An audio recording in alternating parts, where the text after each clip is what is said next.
Hi, everybody. My name is Lori Cohen. I'm the executive director of the Beagle Alliance.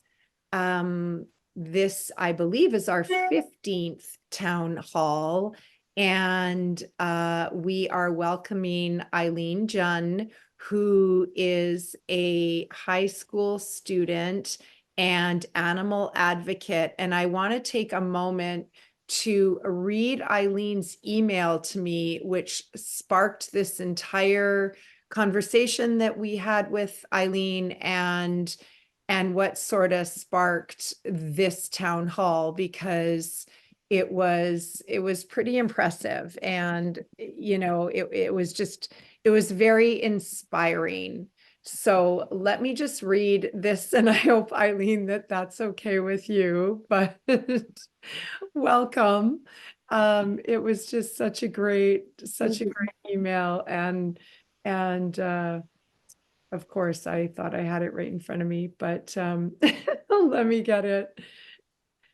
Anyway, you reached out, you had said that you were a high school student and that you were helping out with other animal organizations. So this is what Aileen said. Hello, my name is Aileen. I'm a grade 12 student in Waterloo, Ontario. I recently filled out a volunteer form, but I'd also like to email to express my interest in volunteering with the Beagle Alliance. As someone very passionate about animal advocacy and law, I established an Instagram account and a website where I make posts and blog posts about the issues behind animal testing, animal cruelty, animal laws, animal justice, and much more. I'm also a volunteer at my local dog rescue that rescues stray dogs from the streets of Korea to give them a second chance. Here, I would love to actively be involved with the Beagle Alliance. Anyway, I can't thank you enough for that email. The email is so inspiring. It's awesome. We have a little bit of a connection to South Korea. We're in the middle of rescuing dogs from laboratories in South Korea right now. So that's kind of happened after you sent the original email. But welcome. And I'm going Thank you. You're welcome. No, thank you. And I'm going to leave it to you because you have created a presentation for us, which we're very much looking forward to seeing. Okay, so I'm just going to share my screen. Absolutely.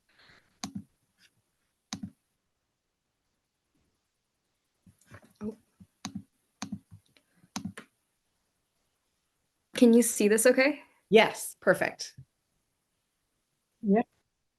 Okay. So before I start, I just want to say thank you to Lori and to the members of the Beagle Alliance for giving me the chance to speak here today. I really appreciate that. So before I get into the presentation, I just want to give a brief introduction about me, which is basically going to restate the email that Lori just read. But my name is Aileen. I'm currently a grade 12 student in high school located in Waterloo, Ontario. I'm hoping to go to university to study something political related because I want to consider a future in like environment or like animal welfare. Like Lori said, I do run a social media account called Positive on Instagram, where I aim to spread awareness for animal welfare, animal rights, and just spread news related to animal causes in general. I haven't been super active on it lately because of school and everything going on, but I'm planning on posting a lot more in 2024. I also have a blog connected to that. And you can find this in my link tree in my Instagram account, on my Instagram account. And aside from that, I just very recently started a small business account where I sell self-illustrated stickers to raise money for animal welfare. In November, I donated to the Humane Society International, Canada, and in December, I raised money for the Toronto Cat Rescue, which is an organization I volunteer for. This is still a work in progress, and I'm still working towards expanding it and getting more exposure. Also, I post all of the receipts to the donations. Oh, sorry, I forgot to move this on. This is just the Instagram posts that I've been making, and these are the blog posts. And also, sorry. Also, as I was saying, I post all of the receipts to the donations on my Instagram account, so if you're ever suspicious of how I'm spending the percentage, all the proofs can be found there. Within my community, I volunteer with a small local dog rescue, which I won't disclose just in case for privacy reasons. That, like Lori said, again, rescues dogs from Korea to give them a second chance here. I began by doing a lot of happy tails work and like Instagram social media work for them, but I like expanded to doing formatting bios, and now I'm doing a lot of adoption posting work for them as well. I'm also a volunteer for the Toronto Cat Rescue, as I mentioned above. Um, and this is why I chose to donate to them in December. I also committed recently to becoming a vegetarian after years of eating meat. And that's just like a recent thing. And I'm still working towards like fully committing to that. Um, so, like, my story of how I became an animal advocate is probably when I adopted my pets. Like, my greatest inspiration for being involved with animal advocacy is my dog Coda and my cat Juniper. I remember being in elementary school and hearing everyone brag about their dog and cats and begging my parents for a furry friend as well. And I would go to the dollar store and buy like dog treats and dog toys, clothes, whatever to try and convince them. And after 8 years of convincing, we finally adopted both a cat and a dog in 2022. Around 2 years ago, in 2002, I found out cosmetic testing was still legal in Canada, so I decided to create a petition with a small goal of 200 signatures from family and friends. But the last time I checked, I found that about 1,500 signatures were collected, and that's when I knew I could generate a greater change for animals with my voice and activism. And since then, my Instagram account, my blog, volunteering, and everything else spiraled. Um, yeah, I also want to mention before I get into the depth of everything that I am still like working towards fully understanding all of these topics in depth. So when it comes to my perspective or like the youth perspective on animal rights in general, like beyond the youth perspective, I think that humans tend to be the most selfish species on the planet. We not only steal land and resources from other humans, but we also do that a lot to animals as well. And a lot of that goes unnoticed. We make their worlds kind of revolve around us, and a lot of this goes unnoticed because animals can't really speak out for themselves and their vulnerability gets taken advantage of. Animals can't technically say no, but they also can't say yes. The world revolves around human needs, even if that means destroying other species. And this can be seen with excessive oil pipes that are being created at the loss of environment, the radioactive waste that's being released into the ocean that will affect our marine life, and even the number of animals on the endangered species list.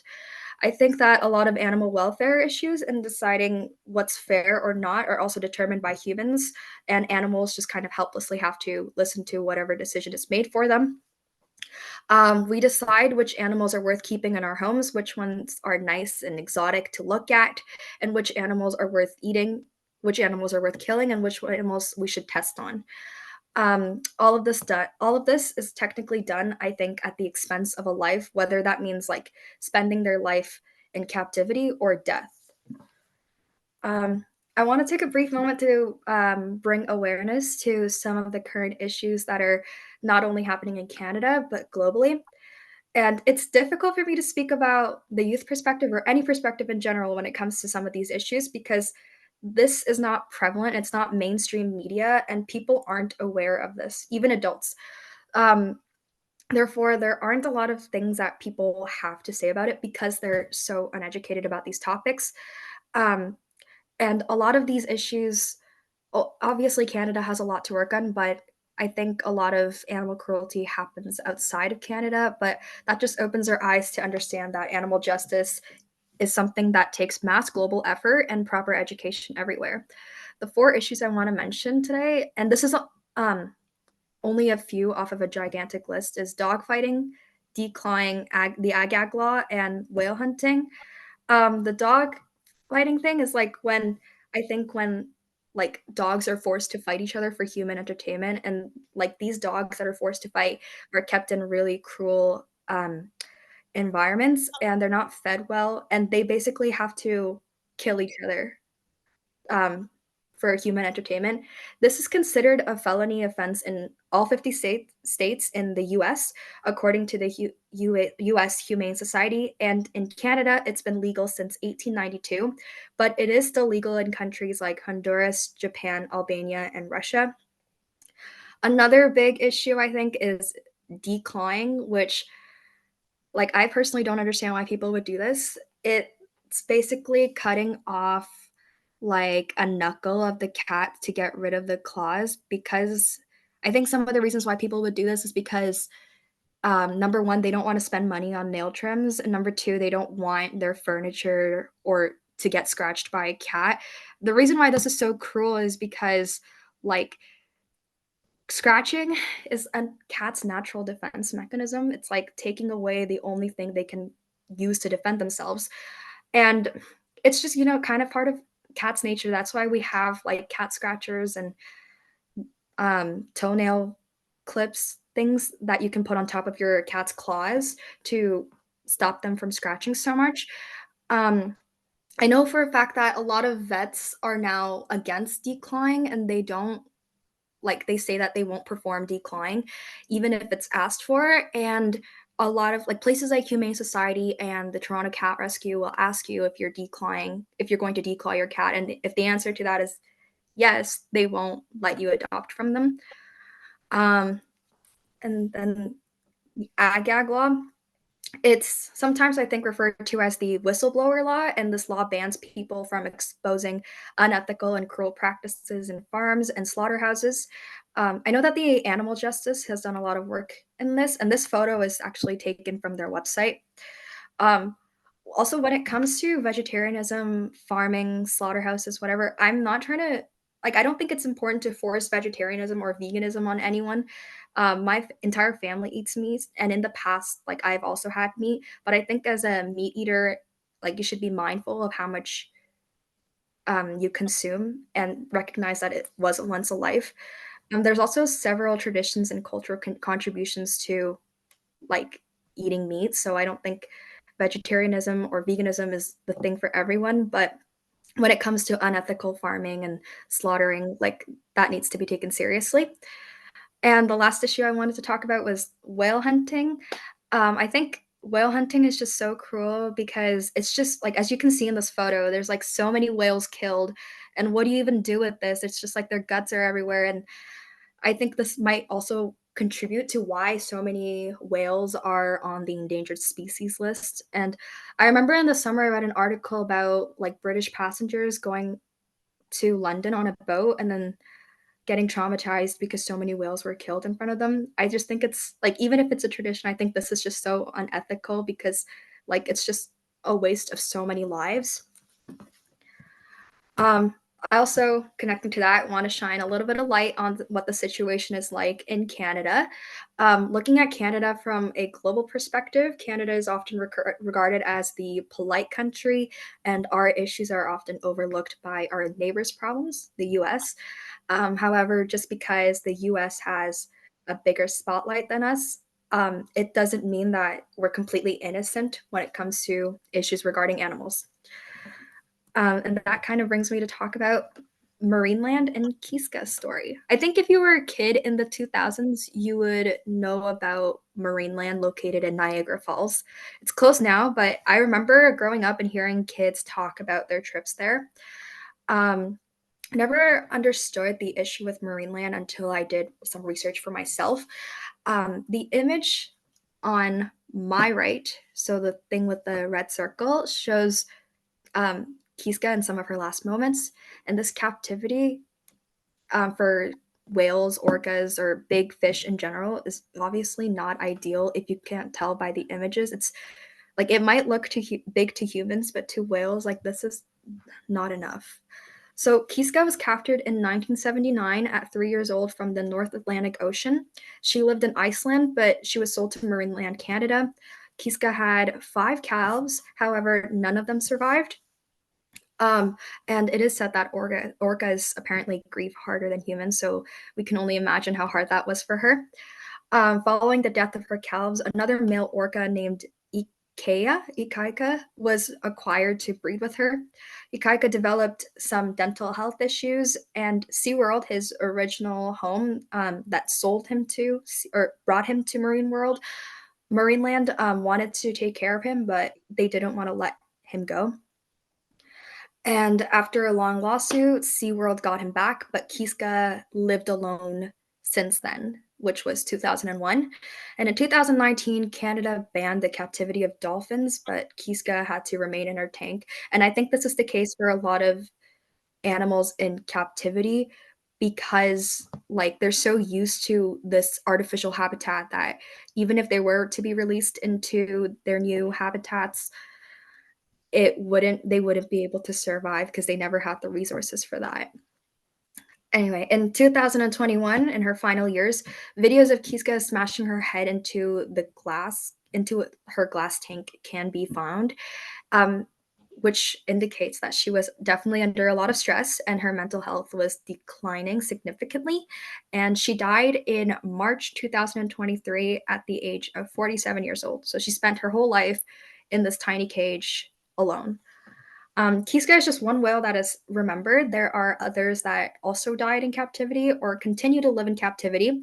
Whales and large quote unquote exotic animals aren't supposed to be living in tight captivated spaces, no matter how big it might look to humans. There have been cases like Kiska's where like these big whales are so stressed that they bang their heads against their cages. Um, and from my research, she inspired the Bill S-203 bill in Canada, which is the Ending the Captivity of Whales and Dolphin Act.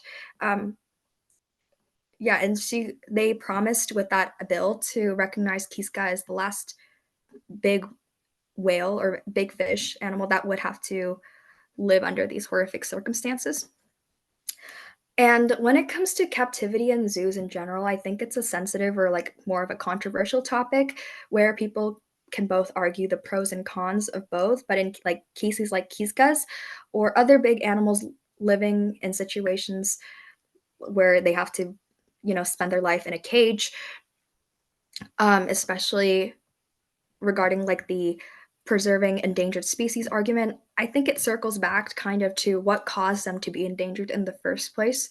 I don't think that even if we're trying to preserve these animals from going extinct, there are other ways to do it. I think in their natural habitats, like a giraffe or an elephant, I don't think they should be coming to the Americas with the excuse of saving them from being extinct. I think they should stay in Africa with their own species.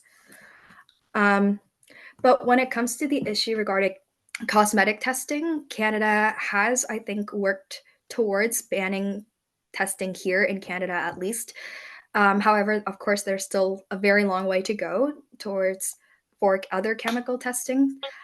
This image was taken from the Canadian government's website about cosmetic animal testing on testing in Canada. So it sounds like we are taking the right step forward on this issue. Um, so also want to talk kind of connecting to that, cosmetic brands that still test on animals as of 2024.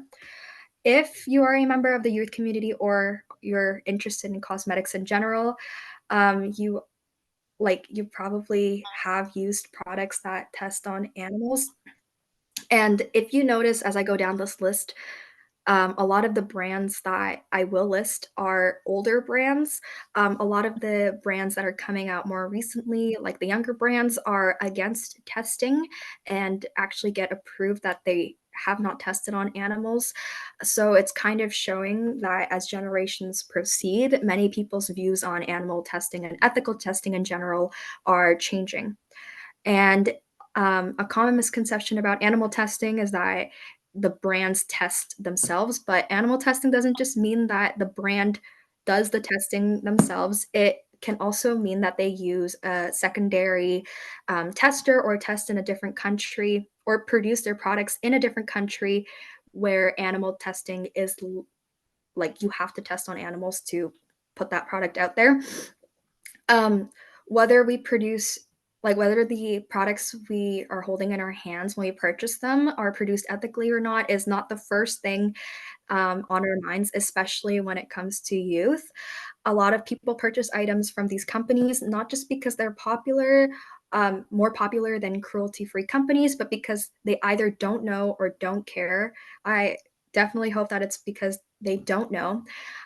If you have used these brands, you should notice that, like, if you have used some of these brands and brands that have not tested on animals, you should notice that the quality between the animal tested and non-animal tested products, they don't have a difference. So before I get into like showing the brands that do test on animals, I just want to say I don't own any of these images. I got them from the internet, and I listed the sources in my footnotes section. So L'Oreal, of course, is a very popular drugstore brand that you can find if you go to Shoppers. Same with OPI, which is a nail polish brand, also very popular. Clinique and Laneige.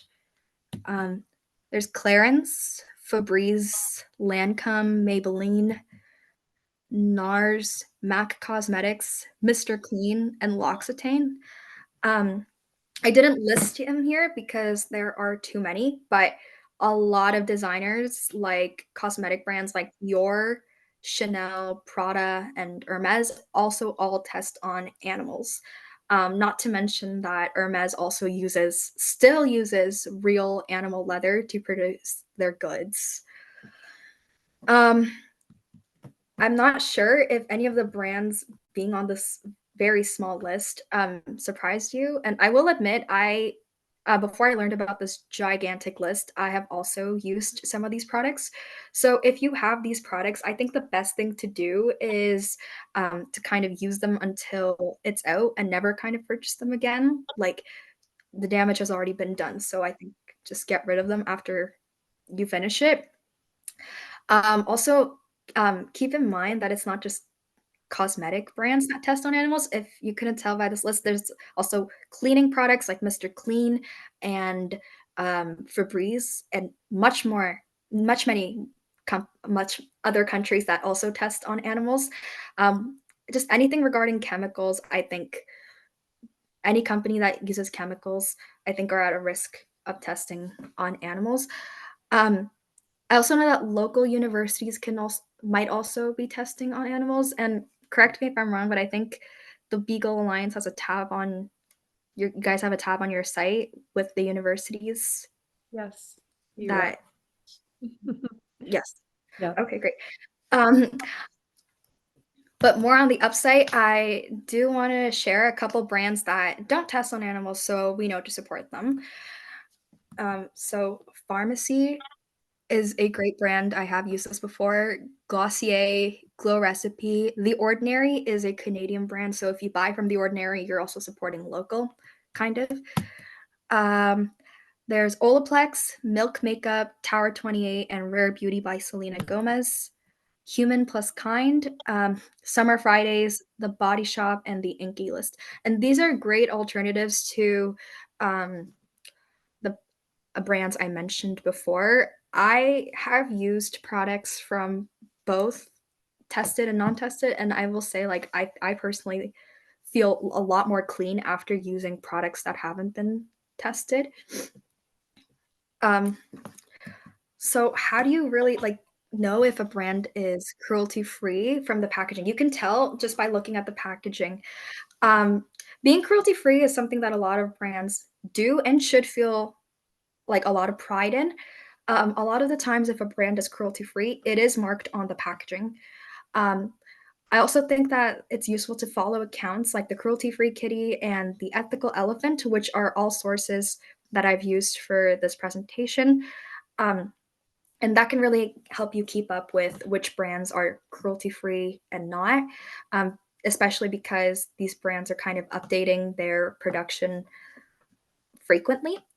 But as indicated in this infographic, which was taken from the Ethical Elephants website, um, you can kind of tell like the ones that says certified cruelty free bunny logos, these are logos you would find on products that have been approved for being cruelty free.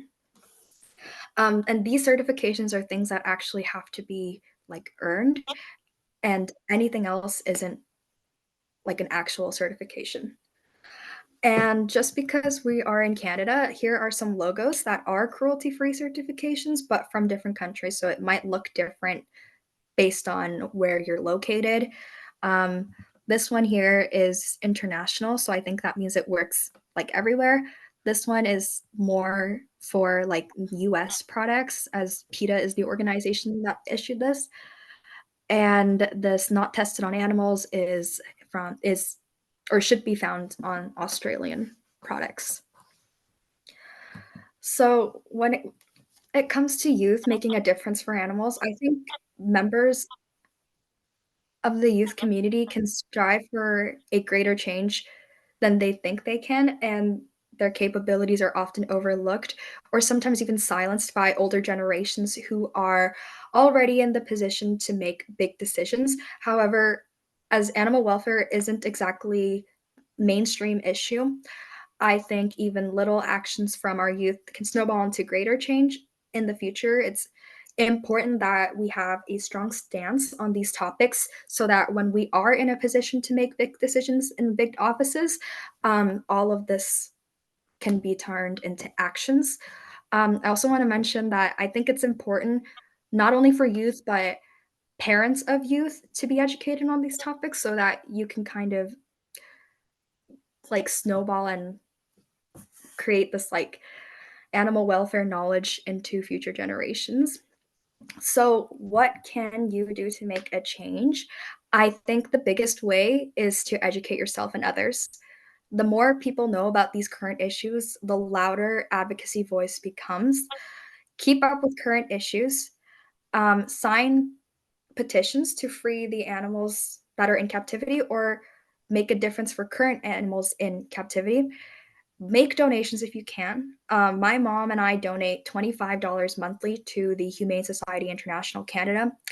Of course, this is like not mandatory, but I think even a little goes a very long way. Support an animal welfare organization, even if it just means following them on Instagram. I think that can definitely tie back to, staying educated. If you like follow them on social media, they'll continue to pop up on your For You page and you can stay up to date with what's going on for animals. And these are just my social medias that I've just linked here. And yeah, that's all I kind of had planned for today. Thank you so much again, Lori, for like giving me this chance to speak here today. And I appreciate everyone's time. And Thank you. Okay. This was amazing. I don't know what to say. This was incredible. Thank you. Um, I think everyone probably has a few questions for you, but um, I just want to start because this was a very, very thought out and well-researched presentation, which is amazing. And I'm really excited to share it online. But also I'm excited because we are starting a humane education program with students, and I think this is just very inspiring. Um, so I just want to ask you, Aileen, how did you get started? What was the passion behind all of this? Because you've clearly done your research. You have obviously immersed yourself in this. It's important to you, obviously. Mhm. So how did this start for you? So, before I adopted my dog and my cat, the only pet I ever had was like things that you keep in a tank, like a fish or like a turtle, and they're obviously important. But after I kind of adopted my pets, like my furry pets, like it kind of changed my perspective on everything. I never really realized how life could be so precious. Like when they're when I had my fish and my turtles, they were kind of in a tank, so I couldn't really connect with them. But then now having like these animals that I can clearly see their emotions and kind of feel what they're feeling and feel together, like it kind of made me realize and think like how could people be so cruel to them?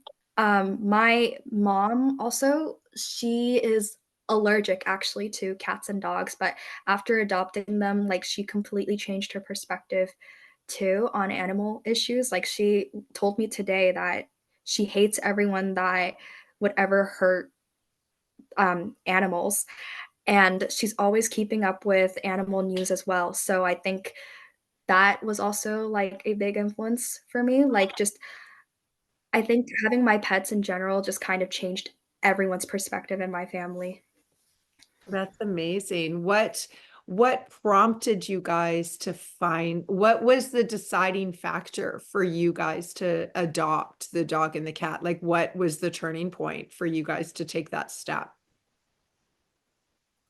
Well, I think the biggest turning point was like it was just kind of time, and like we my brother and I were trying for a while. Like every year we'd make like little presentations like this and try to convince our parents to get us a puppy or a dog, but then like I have no idea. I think my parents just decided that it would be nice because I think previously, like I said, my mom is allergic, but my dad has talked about getting a cat previously, which was obviously turned down. But because we're older now and we're more responsible, I think my parents decided that it would be okay. That's amazing. Um, Mary and B, do you guys have a question? I could keep asking you a billion questions, but I want to leave it. I don't want to take up all the time, but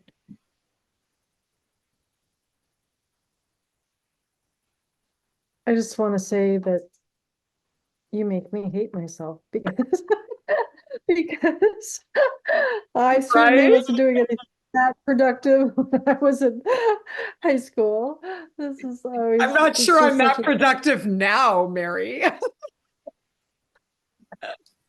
yeah. So really, I kind of like, what do you plan like for going forward? How do you see it kind of growing or scaling or, scaling being the words that they use nowadays, but growing. Um, I am happy with the way my account and like my advocacy is going right now, but in the future, I definitely, when I have like more of an established career, I definitely want to like step it up, maybe do what you guys are doing and start a rescue for myself. Like if I had a lot of money, I think I would, buy a bunch of land and create a building where I could free a bunch of dogs and turn them dogs like stray dogs and turn them into service dogs or something. But Us, us too, yeah, for the if future. we had a lot of money. So yeah. Yeah, I think in the future, I think I just want to keep going with this. And, if it reaches a lot of people, it reaches a lot of people. But like, I'm happy with where I am right now. So because you said that you were interested in when you go to university, like studying politics, so do you have a certain angle for your politics? Are you thinking about going into law later, or would your politics be in the animal welfare kind of thing, or just mainly, more justice, or just kind of interested that way? So right now, I definitely do want to go to law school. But when it comes to like pursuing animal, like I issued stuff, like I have thought about going into animal law and animal welfare and pursuing animal advocacy as my career. And like I have thought about it, but like I can't fully commit to that idea yet. And but I definitely do want to work with animal justice for the future. Okay, yeah. Well, you've got a lot of time. You can figure it Yeah. out. You can change it. You've got time, Change exactly. your mind. It's allowed. Um, Tell us a little bit about your Etsy shop and how you got started. I don't know a lot about, I mean, I've shopped on Etsy. I don't know a lot about it, but tell me what you wanted to do with that and how you started in on that. So when I think around the same time I adopted my dog and my cat, I thought I wanted to go to architecture school. So my parents bought me an iPad, a pretty big iPad. And so I started drawing on it. And even though I don't really want to pursue architecture anymore, like illustrating and drawing. Like I thought that was so much fun, so I kept going with it. And I just kept thinking like, what can I do to connect this to animal advocacy and my Instagram account? And I just thought that, you know, just printing out the designs that I've already made and selling them to an audience that also wants to support animals in a maybe in like a discreet way would be like a good way to kind of add on to my advocacy and support animals further beyond just, you know, spreading, I mean, making posts and posting them on social media. Yeah, I mean, it's just amazing because you have so many hands in different areas, which always is very impressive. And you guys, Eileen has offered 20% of what she's doing on Etsy to the Beagle Alliance, which is just beyond. I can't thank you enough. You just are, you're everywhere. It's just so impressive because you've really kind of covered everything. Um, but I want to ask you, because I think that this is something, as we're working on our program to go into schools, one of the things that the facilitators say is that kids, and I don't mean that in a negative, I mean students at various Yeah. ages have um, it's kind of changed since COVID happened and working, going to school at home, etc., and even coming back. And she finds it a little bit hard to have engagement. And so I just want to ask you what you think about that. And I also, a part two to that is, what would you say to students in general, on just getting excited about a subject? And it doesn't even have to be animal welfare, but just engaging students and how you would view that and what you would say to other students. So I think definitely with going back to school, with like the regular model after COVID, has been like a big change for everyone. Like if you were born, I think in 2006, which is my year, um, it would be like first time experiencing high school because before it was all online. And definitely when I was home and doing everything online, it was so much easier to do well without trying. And you didn't have to wake up at 8 o'clock. So you didn't have to be very motivated at all. It was just kind of like another chore almost that you would do at home. Like you could literally go grocery shopping in the middle of the day and still get your work done. So I think going back to school, that's been like definitely a huge transition, even for me. But when it comes to like enjoying school again, like I think you have to enjoy the subject you take to be like engaged in it and excited. But the one thing that like my parents always tell me, my guidance counselor always tells me about, staying focused is that it's going to get a lot tougher in university. And if you soften up now, it's not going to be any fun when you go, into the real world. So I think if you just keep that in mind, like it'll definitely push you at least a little bit to do a little bit better. That's great. That's you're lucky. You're very lucky that you have people around you that are sort of pushing you and sort of telling you about what's what, which is awesome. Um, Thank you for this. This is amazing. I'm really excited to share this. I don't know if you guys have any other questions, but this is so inspiring. I have to tell you, your entire presentation was amazing. You obviously did your research. I was on an animal justice lunchtime live today where they had Elizabeth May on, and she was talking about the whales and about the bill, and they were talking about you know, the individual life of an animal and the importance of that. And so it's interesting that you brought that up. I think unless B or Mary, you guys have any questions, like interrupt me, but um, I think just as a curiosity, what what what do you see the future? This is an opinion question. So what's your opinion on the future for animals in Canada? Um, I think definitely as like generations kind of proceed and evolve, like we're all kind of opening our eyes to the fact that every life is precious. I think back then, maybe even in like the 90s or the 80s, that wasn't the first thing on people's minds. It was just getting like a good product or getting entertainment out of it. Like even with circuses, they're not as prevalent anymore with animals. Um, but I do think that animals and environment go kind of hand in hand. And right now, our environmental situation isn't great. And like, even in our lifetime, in my lifetime, like a lot of animals I feel like have gone extinct or are like on the near verge of extinction.